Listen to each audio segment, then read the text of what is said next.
DNVR Draft Pod. We're doing it. That's right, baby.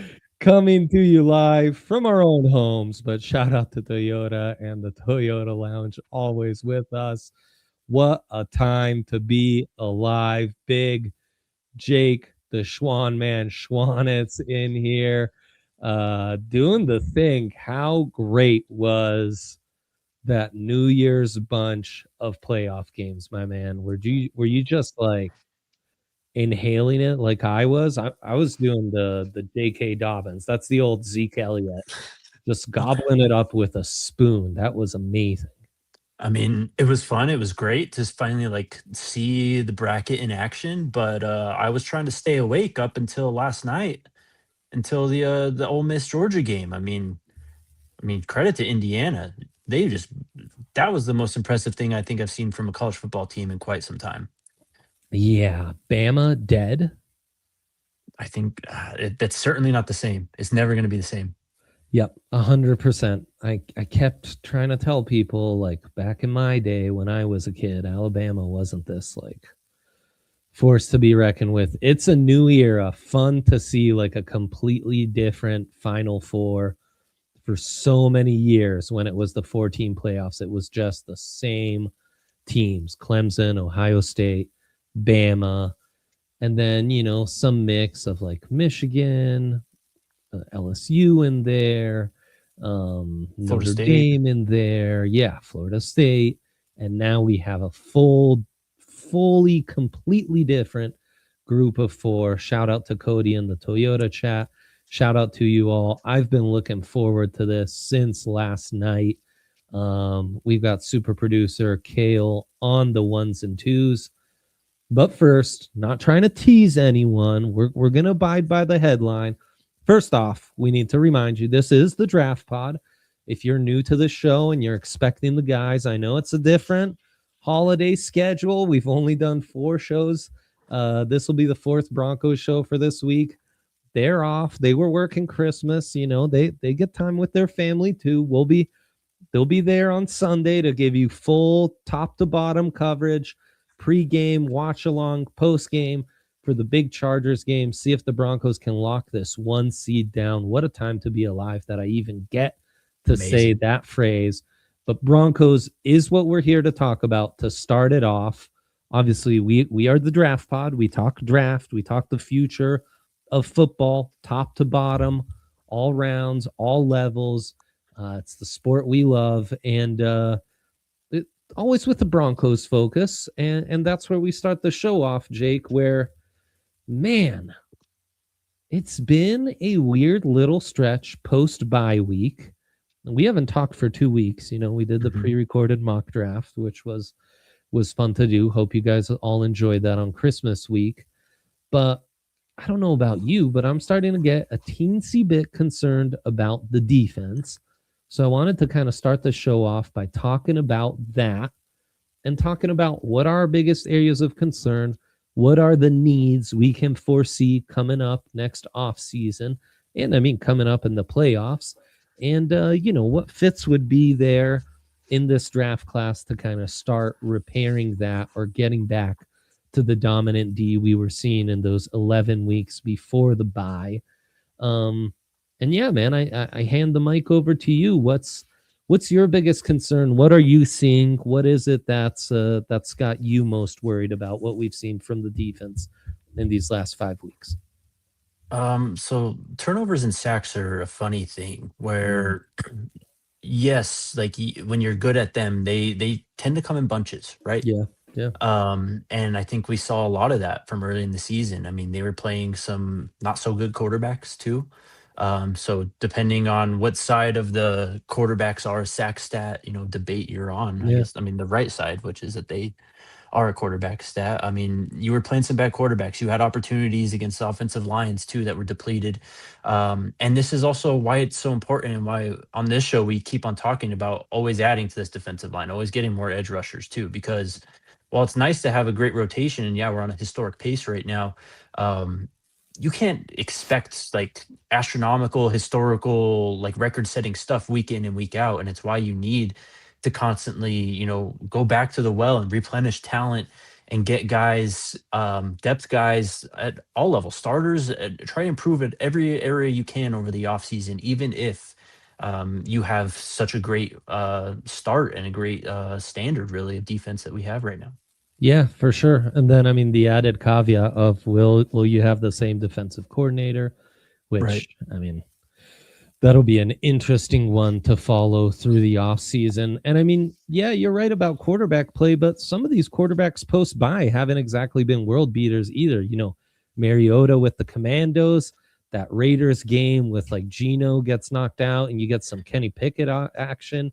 I mean, on Christmas Day, they're playing that, journeyman for the Chiefs, So yeah, you had Jordan Love and Trevor Lawrence sprinkled in. But the other games, it really hasn't been world beaters. And I mean, the game where they had the most sacks was that Jacksonville game where they actually have 5 sacks. And I'm just kind of foreseeing things. Obviously, not having BJ there as your high safety, I think has played a major role. In fact, it's interesting. This time of the maybe not this time, but by the end of last season, we're talking a lot about the run D and how do you improve the run defense and our concerns there.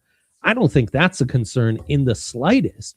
I think all my concerns are more on the pass defense, right? And all 3 levels. You're missing BJ, and I mean, I'm hoping he can be back maybe by sometime this postseason, and shouldn't be a long-term injury. Actually, I wanted to look up his contract, but I think you've got him for at least another year. But I was taking a look-see at some deep safeties and stuff, because you've got a lot of guys who can fill in that nickel. You've got a lot of guys who can, really be good factors in the box. That single high safety is one where BJ's kind of one-on-one, and you can't really replicate that as much when he's out. So do you try to get yourself some insurance there by replicating him? And I was kind of mentioning this on one of our last couple of shows, but I just foresee this, right? We always talk about needs based on how the team's performing on the field. And then the offseason happens. You lose a key starter in free agency, and all of a sudden everything flips, and that becomes the major need. And JFM's the guy who stands out among the rest of, he's going to be a UFA. And if you lose him, he's already got 7.5 sacks on the year. I think he is a guy who's been able to maintain his high standard. That's going to be a pretty big need and a pretty big guy to replace there. Totally. And it's why the depth is so important, why you got to keep some of these guys too. I mean, and why you got to draft well. I mean, and you need to see some of these guys, start to emerge. Obviously, Q Robinson, Savion, the rookies and all that on the outside, but you don't really have anything like that on the inside. So I think that, it's worth getting to know a lot of these guys, especially, maybe fringe day 2, day 3 guys, potentially even first round. I mean, who knows where they feel like they need to go in the first round. I mean, we saw last year when you had a corner, but I mean, you mentioned the Brandon Jones injury. Now, I think a lot of us like to see Jahdae Barron, kind of catch on a lot more quickly and maybe show some of that versatility. I mean, again, and this has been what I've said about that going back to when he was drafted. You don't want to ask too much of the kid right away, though, right? Yeah. You have him kind of working, at the slot and corner, filling in where he needs there. You can't really add safety onto his plate right now. So, I mean, yeah, he's, Brandon Jones, what you were saying, he's kind of irreplaceable. So, defensive line, I mean, it's a premium position, though. And there were some dudes going crazy in this college football playoff that are going to be names to know. No doubt. And the other thing is, I love Coop. I love Benito. And I like the rotation of Dondre behind him, Jonah Ellis. I'm a big Jonah Ellis guy. And I think Q's shown up some flashes too, right? Yeah. Wish we would have seen more from Savion, who I thought could be that more of that JFM type. Q's more of a pure edge wide 9 type of guy. But I do wonder, with the depth in this class, could you be tempted by an edge rusher as well? And I know that seems a little crazy, but I mean, we explore all options on this pod. We try to foresee far in the future and think with an open mind. So just want to throw that one out as well. How far off am I on that? No, I think you're absolutely, it's a premium position. It's what Denver did. What was that? when they draft Shane Ray? 2013. Yep. 100%. So the franchise has done it before too. Yeah, for sure. I mean, that's the thing. Like, that was the model the D'Amico Ryans Niners had kind of created this, like, you need four edge rushers, four elite guys to really have a dominant pass rush. And I mean, I'm old enough to remember when Spagnuolo's Giants defenses had invented the NASCAR fronts and their deep rotation. And also going back to those Spagnuolo days, one of the things that happened there was they were able to put like Justin Tuck on the inside, who was more of an edge guy due to injuries or what have you. And I wonder if you lost JFM, can a guy like Jonathan Cooper, who's a bit of a bigger edge, be more of a 5 technique? Could a guy like Jonah Ellis, who coming out of Utah, we were talking about, we liked him when he was lined up a little closer, a little right over the offensive tackle rather than as a wide 9, because are the JFM replacements in-house, and then you find, or maybe Dondre, who again, I think Dondre might, I think he might get some money somewhere else. BJ does have another year, just following up on what we were talking about earlier. And then all of a sudden, okay, Coop has to slide a little more inside, Ellis has to slide a little more inside, and you gotta keep the rotation fresh. And that's been something the Broncos have really done well, is keep rotating guys in and out. And then edge does become a little more of a need. And it's a deep class where that need matches up with the strengths of this draft class as well. And as you were saying, we were seeing some guys go crazy over the weekend. So we're going to get into those guys. We're going to get into some safety options as well, some JFM replacements, and then obviously, I think people listening to this probably think we're a little crazy. Look, we know we also want to add some offensive talent, right? We've been talking plenty of wide receiver, running back stuff throughout the year, and we'll get back to that in the next segment. And also, I haven't forgotten that O-line. I think you can strengthen the O-line still, or keep adding or keep replenishing, having someone who you can draft and develop when Ben Powers' contract is up in a year, when McGlinchey's contract is up in a year. So can't wait to get into all of that stuff. But first, shout out to our sponsors real quick, and we'll catch you and talk about all that on the other side. And Credit Union. You've heard us talk about and Credit Union and their Broncos checking products and all the awesome perks it comes with. That's right. Game day discounts, chance to win Broncos tickets, and exclusive merch. Well, they're piling on even more perks. That's right. For those who are interested in signing up, they're giving you $200. That's right. $200 will be dropped right into your account after meeting just a few easy requirements. And the debit cards that it comes with are fire. They've got the Bonix one right there on screen. They've got the PS2 retro look, which is, absolute banger. You come and you pull that out at the DNVR bar to pay your check, you're going to make a big, big impression. They're almost like collectibles. So with the playoff push heating up, now's the time to lock it down. The perks, the card, the $200. If you're ready to bank like a Bronco, head over to ent.com/DNVR to learn more. Insured by NCAA, membership required, account requires associated Ent Broncos debit card, requires $100 deposit and activation of debit card within 30 days of account opening. And also a shout out to our friends at Dick's Sporting Goods. Dick's Sporting Goods, man, you know it. I mean, you can stop by Dick's and get loaded up on all the latest apparel, footwear, the best brands, Nike, Adidas Originals. You see the people rocking the Hoka shoes around town. You can get those at Dick's. And of course, DNVR, even our merch in store. It's a great time. They've been an amazing partner. Some of the stuff they've done with us has really been incredible over the holidays.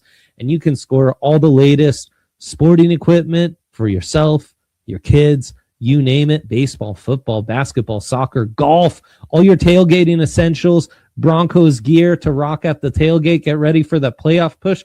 Dick's has you covered. Found at a lower price too. They'll match it with their best price guarantee. Get your gear fast with free curbside pickup at your nearest store or easy shipping from Dicks.com, because every season starts with Dick's. Hydromo making me laugh. I'm seeing this comment. Pause. Get loaded up on what?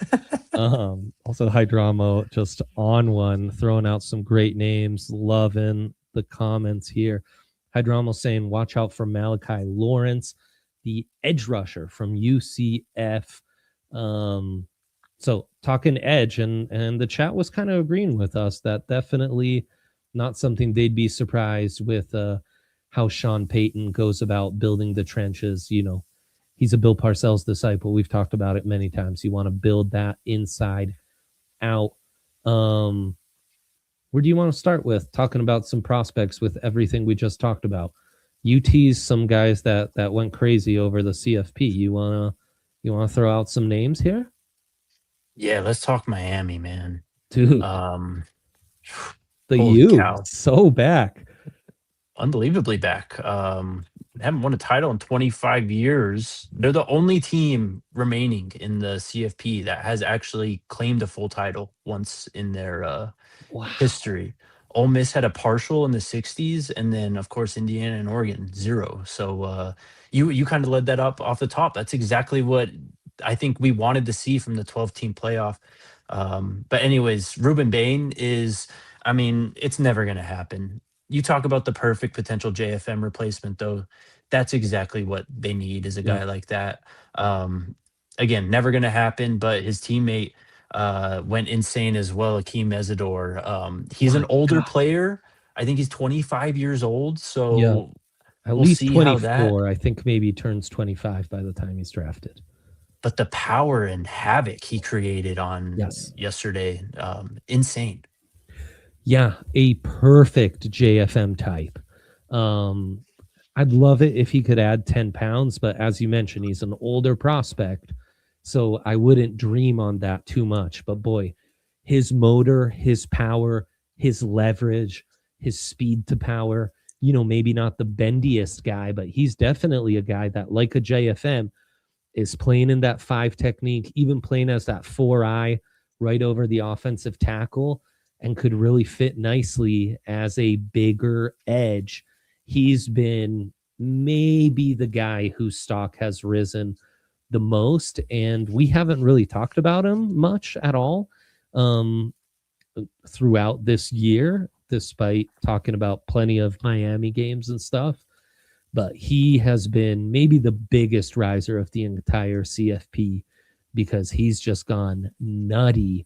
And so if you overthink him because he's an older prospect and he's to drop to the late first or even the late second, bang, perfect guy for the Broncos to pick up and capitalize on.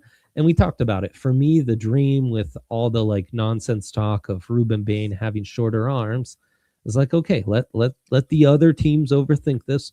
This is why they're drafting early in the draft. Can't relate, sorry. And let them fall to the Broncos and pick up on him in a second. That'd be amazing. Then another guy for Miami who's been amazing in the secondary is Keontae Scott.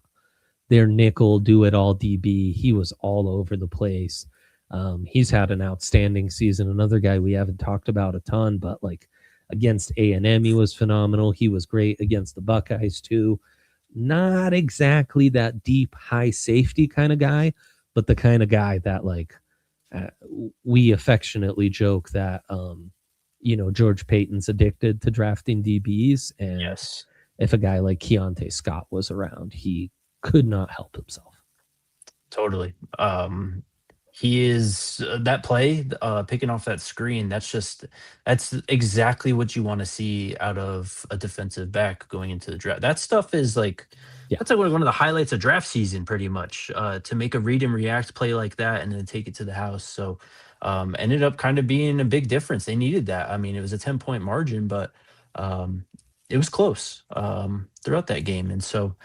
Again, he's kind of redundant. I think when you think of Yes. especially what Jade was doing, and what J Matt can do for you Yeah. Yeah. in that secondary. Um, I guess I should go back and say it's not impossible that Ruben Bain could fall. And I think that these are the guys that kind of do fall, right? I mean, maybe the more tweener type of edge Yeah. in between edge and D line, and if I mean, you hit the nail on the head. If he comes in and measures 32 and a half, 32-inch arms, that might be exactly what the Broncos want to see, and see him fall into the 20s and then potentially make a play. On Mesidor, real quick though, so I know you love talking to edge and all that. Is there Mhm. another player though that has this type of profile, at least statistically, that you can think of? Like he had 15 and a half sacks, or I'm sorry, 10 and a half sacks this year. Um, Other than that, though, I mean, he is impactful in 23, 22, 23, um, like a 25th or 25, 25th year, like kind of blow up for a guy that actually made it and transitioned to the NFL and made a difference. Is there I anyone you know can think of? it's an interesting one. The guys that come to mind are the quarterbacks. I mean, it's Bo, it's Baker Mayfield going from walk on at Texas Tech to Heisman winner 4 years in. I think we've had a few more of these um, recently, but there's not a ton. Actually, Fran Duffy's newsletter, which you guys should absolutely subscribe to, it's got some great stuff. It starts off with talking about, is age just a number, and kind of the importance of age. He mentions like Ty Robinson's a guy who fits that. Bernard Ryman is a Right. guy who he got a bag, right? He's Yeah. a former Chippewa, Central Mhm. Michigan, short arms, Austrian who's had a quite the nice career with the Colts. Another guy he brings up is DJ Jones out of Oregon, who's done nicely with the Panthers. But yeah, there aren't a ton, Jake. It's an interesting one, and then the other ones are the quarterbacks. It's Bo, it's Jaden Daniels, it's Penix, who kind of came along later in life. But yeah, Oh, that's an interesting one. But it feels like we're gonna have more and more of these kinds of exactly. guys. Exactly. And because they're giving out, and he's different though, because I mean, he did start, I think, at West Virginia. Yeah. And he had two decent years there. Went Yep. to Miami, actually had a great year, but decided to go back. And it looks like he must have got hurt. He only played in 3 games, and then he played in, 26 the last 2 years. But you're going to see the NCAA and college football, they're just handing out red shirt waivers like Yes. they're candy at this point. Yes. So, yeah, I think you have to kind of account for that a little bit, and, maybe not abide by your breakout age and stuff like that, like we used to at this point, at least for the next couple years. Well, it's so different from the other sports. I mean, age is such a massive factor in the NBA draft, where it's like, yeah, okay, he broke out as a senior, but we're comparing him to 19-year-old true freshman, or like the Right. NHL. If you're not 18, on the verge of 18, 19 in your draft year, like basically everyone drafted has to be that age. It's forget it. I mean, you're treated like a pariah. Um, so it's going to be really interesting. I think good for you for bringing up a topic that might have more long lasting, like the future of football, like we like to say, type Mhm. of effects, because I do think this might be something that changes over the next few years. And like Michael Trigg, the Baylor tight end that we've talked up, he's another older prospect that's 24 years old. So yeah, there's going to be a couple of those cases in this draft that we're going to want to talk about, and it's going to be an interesting one for sure. Going back to Broncos guys, the other thing that makes Messidor really appealing is I'm not sure, and Bain, I see a ton of guys in that mold. It's a class that has a lot of talent at nose tackle. One of the guys I want to talk about is Xavier Harris, the big boy, big 51 on Ole Miss's defensive front. Led the team in tackles, had a huge pass deflection, big-time TFL. He's been absolutely phenomenal and kind of the leader of that defense all season long. And it's a draft that has a lot of edge rushers, pure edge rushers, maybe more undersized guys, but there's not a ton of those 5-tech types. Someone who had a big game yesterday is Mateo Ugalele, who's a bigger edge, 270 pounds, and he maybe fits that mold and is worth talking about. But outside of them, you don't have a ton. It's a lot of undersized Romello Height, Cassius Howell, R. Mason Thomas from Oklahoma, those kinds of guys more so than the big boys. And I mean, Keldrick Falk, but he'll probably go top 10, the Auburn talent. You're not going to get a sniff at him if you're the Broncos. So that's why I say maybe you are better off converting one of your inside guys, giving them more snaps at the 5-tech, then adding a little more edge depth or just up in Q Robinson snaps or whatever and going about it that way if you're looking to replace JFM. Look, I want to talk some safeties because it's a safety class that's starting to come into form for me, and there are some deep safety types who are intriguing. For one, Caleb Downs is obviously the headliner and the rare safety that might be like 1-1 on most boards. But then we had LSU's AJ Halsey declare, and he got a Senior Bowl invite. And boy, this kid, he's a bigger safety. He's like damn near 220 pounds, but he's got the ball skills. He's a Houston transfer, so I'm sure you know him well. His New Mexico transfer too, I think. Dude, he's your guy then. Yeah. The ball production, the range, really impressive on top of having that frame and, being a factor against the run, coming downhill, being a factor that way. He's a really intriguing safety type in this class. All he's done is produce in college. Started his campaign in New Mexico as a freshman, had a great breakout season, then immediately enters the portal, goes to Houston, has 2 big years there, and then ends up at LSU and just even the kid could just ball. He finds the football. He's great instincts. I mean, it's kind of rare to see some of these like more, single high free safety types that purely specialize in that.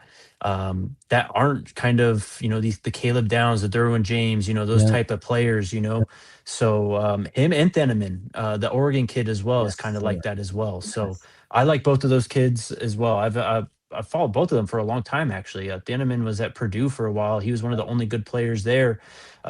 Briefly appeared on the CU radar last year when he entered the portal, but he had a great year, and Halsey's just been doing it for 4 years. So, and that's what translates at those positions: safety, on the ball production. That's all you need to look at, really. Of course, the tangibles, the speed, all that stuff matters. But if you can find the ball in college football, you're going to find the ball in the NFL. And they're single high guys who check off a lot of boxes. I like them as the single high guy. I like them in a cover 2 look. I like their instincts coming downhill. I like their tackling ability. I like the ball skills, the productions there. So they just check off a lot of boxes. And those guys with those cover profiles that check off a lot of boxes, that can fit a ton of schemes, that can be, in the box, single high, do some nickel stuff, be matched up on wide receivers, tight ends, flexed out on a running back, can kind of do it all, are at a premium. Got a few more safety prospects I want to get into. And then we still got to get through all the standouts we saw that we haven't touched on yet from the last 2 rounds of the CFP. Get in on some natty predictions. Whole lot to get into still. On the other side, another quick break. We'll be right back. And a shout out to our friends at Toyota. You guys know all about Toyota. We've got the Toyota chat going. They're our studio sponsor and also the perfect Colorado car. Perfect car to get into and get lost in our beautiful mountains. Go west, young man. Play hooky at work. Get in your Toyota truck, SUV, all-wheel, four-wheel drive. Toyota's got it all, man. Also, it's a hybrid, environmentally friendly cars, and their reliability, their customer service. They're phenomenal. Anyone at DNVR who drives a Toyota swears by it. So if you're in the market for a new vehicle, I urge you to visit your Front Range Toyota stores at a location near you. AutoNation Toyota, Arapahoe and Centennial, Corwin Toyota in Boulder, Groove Toyota in Littleton, Mount States Toyota in Denver, Stevenson Toyota East in Aurora, and Stevenson Toyota West in Lakewood. That's my hood, baby. Toyota, official automotive partner of the NFL and the official vehicle of DNVR. Toyota, let's go places. And last but not least, a shout out to New Built Restorations and Construction. They are licensed general contractors who can help you with any project, big or small. They're available 24/7 and truly care about being there for their customers. The over 600 reviews prove this to be true. They'll work with your insurance to make you sure your stressful process is as smooth as possible. Their repair service offer, they offer fire damage, water damage, mold removal, repair services, commercial projects. I mean, you name it. And the beauty is, as you can tell, because they're on the draft pod, that means they're hardcore DNVR fans. And that's exactly what they are. They're excited to support us, and we're excited to support them as well, man. It's a great partnership. So check them out if you're in for any of those products.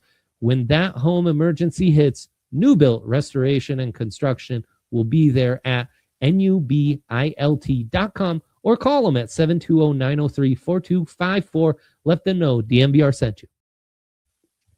Okay, beautiful. See Hydromo shouting out Jacoby Thomas as a downhill destroyer, the Miami safety. He had a nice game as well against Ohio State. Man, you kind of called it with saying being the weak spot of that team. Bro, it's him and Morton. It was so obvious going into the CFP. Yeah. It's just like these guys aren't up to the same level yet. Yeah, you ain't wrong. And the other thing was like Ohio State kind of bullied people with those defensive and offensive lines. Against Indiana, against Miami, it didn't really show up. They were looking a bit soft. It's like the old Ryan Day issues. You're the first person I thought of, bro. I was like, Dre was on this. They still have an identity crisis. Yeah, somewhere Lou Holtz is smiling hard. Oh, man. Did you see the picture he put on? He tweeted at him again. I'm pretty sure. Oh, no way. Oh, man, how did I miss that? I missed it because I was grinding film to prep for this show. Just a legend. Yeah, what a legend, truly. I'll never forget that. Like, that was so him shouting out Lou Holtz after he literally didn't convert 4th and 1 because he ran a little sweep and couldn't run it up the gut when you're Ohio freaking State and you have 5 stars on the O-line across the board. I'll never get over that, man. I've never been a Ryan guy since then. Just soft as can be. I know that, you know, like Strez is an old commenter on here and Buckeye, and I've got Buckeye friends. Not trying to rub salt. Let them know. But, you know, you gotta kind of tell them. So much to get into, man. So much. I mean, Michigan's got a new hire. We haven't talked to them yet, brother. It's been a minute, yep. But let's keep on that safety train. Halsey, which I swear I watched some film to specifically prepare for the name, so I think I'm pronouncing it right. But if I'm not, hey, it's the old bit. Take a drink, you know, do your thing. Kamari Ramsey, one of my favorites, the USC safety, had a bigger year as a sophomore in 2024 than he did last year. He was injured the last 3 games, missed another game, but he has declared, was playing more in the nickel out of necessity this year, but I think is more of a true, you know, single high safety. I love his tape. Some of his flashes are really fantastic. He's nasty. He's a little smaller than some of these other guys who are like 200 plus. He's like 200, 205, but his instincts, his ball skills, he's really, really a talented guy and would be a nice rotation piece. And honestly, Halsey, Ramsey, I could see those guys going at the end of round one. I could see Emmanuel McNeil Warren from Toledo going round one. Really nice instincts. He's a baller. He's a nasty dude, man. He will catch you over the middle of the field and just punish you. I almost said finish you off. And I was like, Hydrama is going to give us a pause in the chat for that one. So he's great. And then Jalen Kilgore, who declared from South Carolina. How are we always talking about South Carolina prospects and the Gamecocks just suck this season? It's crazy. One of the most underperforming teams of the year by far. I thought they were going to be good. Dude, I did too, and it's because we're draft guys. They have so many prospects, though. Lenora Sellers and Nick Harper staying in school, so we don't got to talk about them, but we can talk about Brandon Cease, the corner we have watched more of, and he's very intriguing as an outside corner. But Kilgore can play a little outside to inside. Very nice cover safety. Could definitely fit that single high ability. He has some plays on tape where his ball skills jump off the screen. So yeah, I mean, there you go. That's like 5 dudes who could do that single high thing and check off a lot of boxes, have really nice cover profiles, and could all be top 50 picks, you know? So if you are concerned about Brandon Jones, you're kind of looking at a plan for if Brandon Jones were to leave, not this offseason, but the offseason after. Those are all really, really nice options. And it's a nice mix. You know, you got some older guys who've been at a few different stops. You've got a couple juniors who declared, like Ramsey and Kilgore. And so yeah, you've got some options. I just hope we can see a little better play from PJ, or see BJ come back, or Jade fill in on the role. But I've been underwhelmed and I've been concerned. So I want to see that fixed up. But you know, I think that's where it's at with the defensive stuff. We've talked plenty of linebackers throughout this season. I think, you know, you guys know a lot of the names. I got a couple safeties. Yeah, the Indiana kid, we've talked a little bit about Farrell. He's made some plays. Yeah. This guy, again, I don't really know how he factors in. Bud Clark at TCU. He's played 6 years. He's played in 61 games, but all he's done is find the football since he transferred to TCU. He played on that team that was in the national title. Dang. And that was his second sophomore year. He had a COVID and a medical red shirt. So he's played a ton of football. The production is crazy, but again, he's like 24, 25. So where he fits in, I don't know. With a name like Bud Clark, I figured he was an AD, not a player. He might be. Yeah. He might be in candidacy for the next AD opening at TCU at this point, at that age. He fits age-wise. Yeah. I mean, you know, and we've talked linebackers. You got the 2 Ohio State guys. You got Anthony Hill Jr. Whit Weeks coming back to LSU. So, you know, now that his future father-in-law has become the head coach, he's staying with the Tigers. Keeping it in the family. That's right. Go Tigers. Jacob Rodriguez, I think even though Texas Tech underwhelmed, the defense still played well. And he still stood out. You know, Anthony Hill Jr. is a guy we've talked about. Bryce Botcher for Oregon. Jake Galladay is a guy I really like. And then, you know, we talked about all the Oklahoma guys. Barham. Yep, exactly. And then, you know, there's Justin Jefferson, the other linebacker at Alabama. He balled against Oklahoma in that first round. He's a JUCO transfer. A little lighter, but boy, does he play big. He's got some length to him, too. Yes. He's just all over the field. I mean, no one played well defensively for them against Indiana. I mean, they were getting ran all over. Yeah, they kind of quit. Yeah. I mean, Not, how not can you great. blame them? That's what Alabama used to do to teams, and that was happening to them. They've never been on the other side of that. They got boa constrictor analogy. They did that. Not a boa constrictor analogy. I gotta turn on my little space heater. You talk for a sec. Yeah, for sure. But I mean, we'll get into offensive guys. There was a ton of them too, and I mean, Great some segue. playmakers went crazy. I don't know where you want to start in regards to those guys. I am not gonna ever stop pounding the table. Give me Zachariah Branch. I just don't care. Just give me that guy. Brother, it was like when Ohio State was starting to really fall behind and needed something, they go to Jeremiah Smith, right? Georgia did the same with Zachariah Branch. Yep. And there's some, even when he's not getting the ball, like they're showing the replay of him wide open, like waving his arms at Gunnar Stockton, who, boy, that's a tough SOB, but maybe not the best quarterback in the world.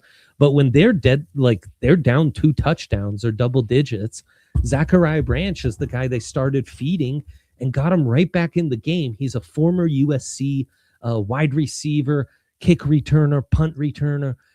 Damn, he's the perfect Sean Payton type playmaker, just straight up electric.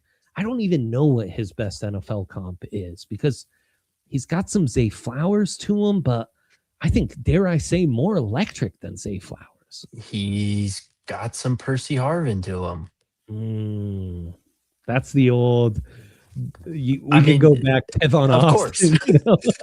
Of course, but like that's the type of profile he is. He's that guy where it's like a simple bubble RPO is a threat to score anywhere on the field, and not just from like his speed. He can make people miss. Like it's Jerry Jeudy-ish when you saw him at Alabama, where it's like, oh my god, he just moves different. Right. I mean, last show I was saying like if the Bandy Man is starting to get touches, like Zachariah Branch is like the billionaires version of the Bandy Man. And the stat, if you just look at the box score, you're like, what? This guy had like 7 catches for 65 yards. What are these guys even talking about? If you watch the game, though, the way he took over and flipped that game on its head and almost like got Georgia back in. I mean, they were right there until Trinidad Chambliss goes nutty and wins the game for Ole Miss, and we got to talk about him here in a second. Yeah, I think he would be perfect. Gun to your head, Casey Concepcion of A&M or Zachariah Branch? Who's the better Broncos prospect? I think I'd say Concepcion, just because he's got a little more size, probably a little bit more actual receiver skill set too. Maybe not as more opposed of a route to runner. Yeah, exactly. Yeah. Branch is just like straight up I know. lightning. I mean, his ability is crazy. But yeah, he's 5'10", 180. So Yep. I mean, that needs to be factored in.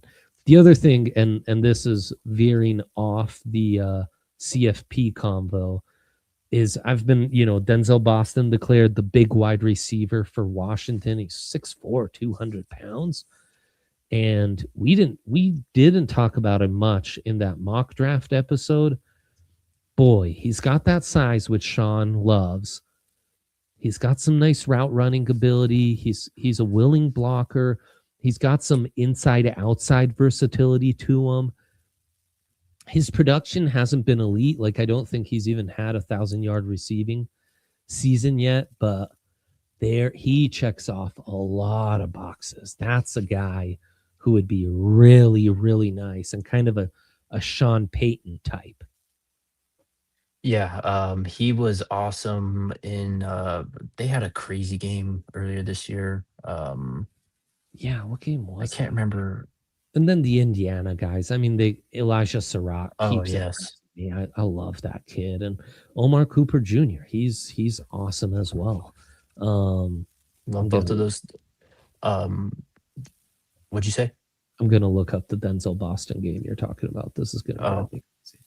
Also running back. I don't know if you're ready to go there, but Mark Fletcher, what he's done with Miami. I mean, yes.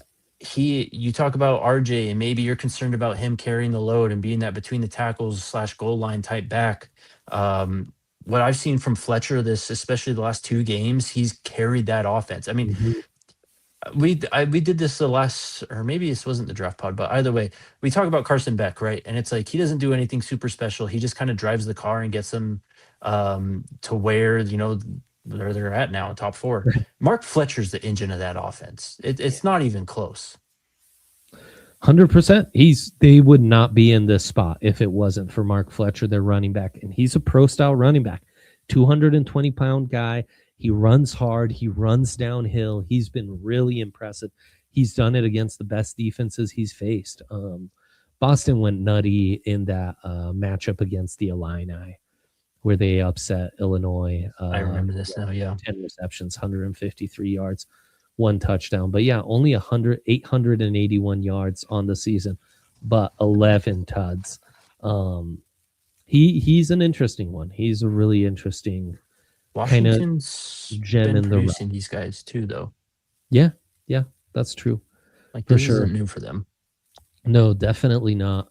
And then look, if we're gonna talk offense, I have to mention Riley Nagowski, the fullback tight end for Indiana. We've brought him up before. Obviously, his stats aren't going to be impressive. I think he has like 300 receiving yards on the season. But anytime I watch Indiana, he's so impressive. They can line him up in different spots. He's such a factor as a blocker. And he had some big catches, and then it's like breaking multiple tackles. He's awesome, man. He's a true NFL fullback, who can be a weapon in the passing game as a receiver. And I think another guy who give him to Sean Payton, and he could be fantastic, just as he's been a huge factor for Indiana. He could be for the Broncos as well. Obviously, we're not talking about him in the top 50, probably not even talking about him in the top 100, right? Because he's such a kind of niche player. And he's not an inline tight end. He's not a move tight end. He's 6'2", 243. I truly think he's a, fullback, H-back type. But boy, he'd be fun. And I think this offense and run game could benefit from a true fullback like that. And he'd have me very intrigued. And then speaking of guys like that, Terrence Carter Jr., the Texas Tech tight end, as Hydramo, I think, put it in the Toyota chat, the only guy who showed up on offense for the Red Raiders. He's awesome. He's a nice little move tight end. And we've talked about several of these move tight ends, especially in the Big 12. We seem to be the guys who obviously it's the conference you cover, but we're always kind of pounding the table for those Big 12 prospects. Joe Royer at Cincinnati. I love me some Tanner Kozoil at Houston, and add him to the mix. And Terrence Carter Jr. He's a really nice prospect. Absolutely. Going back to Nowakowski, I've said it before when we talked about him. This might be the ultimate don't let Sean Payton get this guy. What you've seen him do with these types of players, the guys, obviously Kyle Shanahan right now, Juszczyk is like the model of this type of player, right? I think do you remember the guy with the Patriots, James Devlin, how he was kind of used, and Sean Payton had John Kuhn for a little bit, I think, in New Orleans as well. Like, those guys are so versatile, and they don't need to get the ball much, but when they get the ball, it's often schemed up to where they're so wide open. And he's got enough production. I think you'd feel comfortable kind of designing some stuff up for him. 46 career receptions. Actually hasn't really run the ball much. So I don't know, where, if he can kind of, fit in and is willing to do that at a fullback position. But you talk about tight end, the Georgia kids too. Yeah. I think there's a lot of untapped potential in those Georgia kids. I mean, you mentioned Gunnar Stockton and how, not the best quarterback, tough as nails. Probably a guy that you love to play with and love to have kind of leading your team. But I think Oscar Delp and Lawson Lucky, those are two guys from Georgia who are going to be better NFL players than they are in college at this point, because it's clear that the size and how, who was calling the game? I don't know if it was Herb Street or whatever, but someone called it right on the head. Like, they're the guys that they go to in crunch time, type of thing. I mean, Yeah. it's them and Branch, right? Yeah. And they looked for them right after he said that in the broadcast too. So I think that's a lot of untapped potential. Lucky's had a big season. Anytime I'm watching the dogs, he's impressing me and like doing big things. He's been nice, man. We've got 10 minutes. We got to touch on some of these quarterbacks. So, we've given you 50 minutes of like pure like Broncos talk, CFB standouts with a Broncos inspired spin. Got to talk these quarterbacks because, I mean, we got to start with Trinidad Chambliss. Like, that was insane, man. That was insane what he did to that Georgia defense. And Jake, as we mentioned earlier in the show, the Bama era is over, right? We don't have, it used to be like I could count it on 1 to 2 hands how many guys have had those like monumental big games against the Nick Saban defense. And we remember those and we bring them up over the years. The closest thing you have to that right now is probably the Kirby Smart Georgia. And I don't know of many guys who've lit up a Kirby defense like that.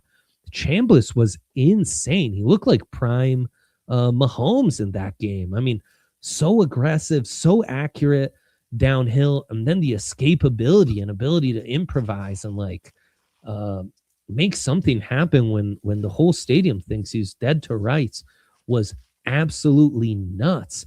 He is a senior. It'll be intriguing to see like what happens with his eligibility. Does he try to stay? Does he maybe, is he a guy that Lane Kiffin tries to pick up at LSU? But dang, in a quarterback class where, yeah, Mendoza's doing his thing, Dante Moore, plenty to like. And on the other hand, Ty Simpson, like it's over. It's over. I was big on Ty Simpson like midway through the season. After that performance, just forget it. Kid's going to go back to school, but like the QB1 talk, it's done. Chambliss is a guy we have to talk about. I was starting to see some of the big draft accounts bring him up last night after that performance. What do you have to say about that kid? I went and just looked on Bet365 odds to go first overall for the 2026 NFL draft. He's not even listed.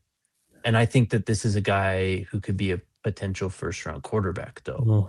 Um, what we saw, those 3 plays of him scrambling around were, that's exactly what you need out of the position. Playmaking ability, poise, accuracy downfield when you're under duress, like being able to make those quick decisions. The one where he flipped the ball when he to move into the left, Yes. after how he saw that quickly, and just it's so instinctual for him. You just can't teach that stuff. I have no idea why he went to Ferris State out of high school. I don't know why, but he's a 4th-year player now, Yep. a true 4-year player. He was phenomenal for Ferris State those 2 years, won a national title with them. And then he comes in and he's, I mean, shoot, man, where's the nitpicking? What doesn't he have that doesn't, constitute a first round draft selection?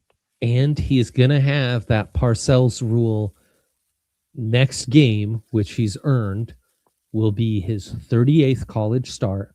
You have 15 starts at Ole Miss.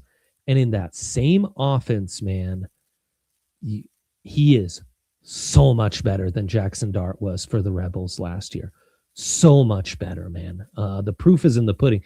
Like we talked about this, Dart kind of fell apart once SEC played, showed a lot more like holes in his game. Chambliss has just raised this level, come up big in the playoffs, and coaching Shane doesn't matter. Coming up in the big moments, the escapability is there. He's not the biggest guy, 6'1", 200 pounds, but boy, is he impressive. Of all these guys, these top 3 guys, Moore, Mendoza, and let's throw Chambliss in there. And you want to talk Beck, Nussmeier, floor is yours. Who's the guy who you'd be most scared if the Raiders drafted him? I mean, it's Arch Manning, first off. I mean, again, what he's shown the last few weeks. Yeah. Again, if he goes back, good for him. I mean, I'd want to get away from the Raiders too. So let them, Yeah. drag someone else in. To answer your question though, and I was thinking about this before we went live, I think it's Fernando Mendoza, Dre, Mm, because what have the Raiders lacked our entire lifetime? It's just consistency. yeah. And I think that's what Mendoza could be. Maybe he's not the flashiest type of guy, but clearly he is a really, really elite college football processor when it comes to the quarterback position. Sneaky like athleticism, like he can still run. Yep. I just think that he's a guy that could kind of stabilize the ship. Whereas, yes, maybe Chambliss, down the line, if he completely flourishes into what we think he could potentially be, then yeah, that'd be, and you mentioned Mahomes. I mean, that's the type of playmaking he was doing last night, though. So I think it's Mendoza, though, because I think that it's just bringing consistency to the Raiders, and that's what they haven't had. It's probably the right answer. And look, I mean, after the Big Ten championship, I am cackling after the post game interview. That was hilarious. But honestly, like the guy's kind of hooked me. Like he's about all the right stuff. He's a program builder. He's a teammate first. He understands the importance of like relating to the guys and what have you. Now, under pressure, he's got some mobility, but his ability to feel out pressure isn't great. And I think the Raiders, with some of their problems on the O-line, could be a mess and not set him up for success. I mean, Cal last year, I believe he had 41 sacks. And, even the start of the game yesterday, Bama's just like sacking him left and right, back-to-back plays.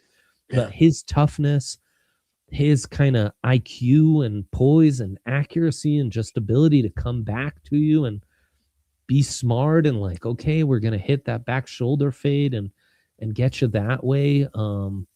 He doesn't have the raw talent of a Dante Moore, who I think is probably the most pure, like real first round quarterback, checks off all those boxes, has those real premium traits to his game. But Mendoza, he reminds me of Ryan Mallett in some ways, but Ryan Mallett's problem was he was a bit of a shithead, excuse my language, He off was. the field. He's the exact opposite. He reminds me a bit of BC Matt Ryan, who was also like maybe the athleticism certainly not elite. The arm might not be elite, but the kid has some stuff, and that size, that arm, that ability to kind of still have enough athleticism to get away from pressure. He just checks off enough boxes to where he might figure it out and get it done. So I like that answer. But I'm really intrigued to see what Chambliss does next round. Me too. And how that draft conversation can amplify with him off the bat. Next episode's going to be next Thursday, January 8th. So that'll be before the first national semifinal. So we'll break down and preview those games then. But give me off the bat your natty favorite, or your natty prediction. It's got to be Indiana, I think. The Indiana, brother. As much as I love Ole Miss and Miami, I mean, God help whoever wins that game. I think you're kind of walking into a buzzsaw here with Indiana. And not to take Oregon for granted, but I think that, of course, but I think that game was the kind of the turning point for them in the year, right? That was a really close game for Indiana. And that was, remember the narrative going into that game? It was, can you keep up with these guys? All you do is blow out, the little guys. Well, they did keep up with them, and they were punishing them. The score was really close, but they've obviously kind of just caught fire since then. So, yeah, how can you go against that? I mean, they've been so impressive. They're kind of a buzzsaw right now. So, yeah, I'm with you. Man, we did it. What a fun show. I enjoyed that so much. Thank you to Hydramo, Cody, all the other OGs in the Toyota chat. Get your DNVR merch, become a diehard, and I can't wait to do this all again next week with you guys. Shout out to the Schwan men. Follow him on all things DNVR Buffs. Shout out to super producer Kale, and we'll see you next week. Shout out Dre. Studio. Till then, Mile High Salute. Bye. We all silly like the mayor.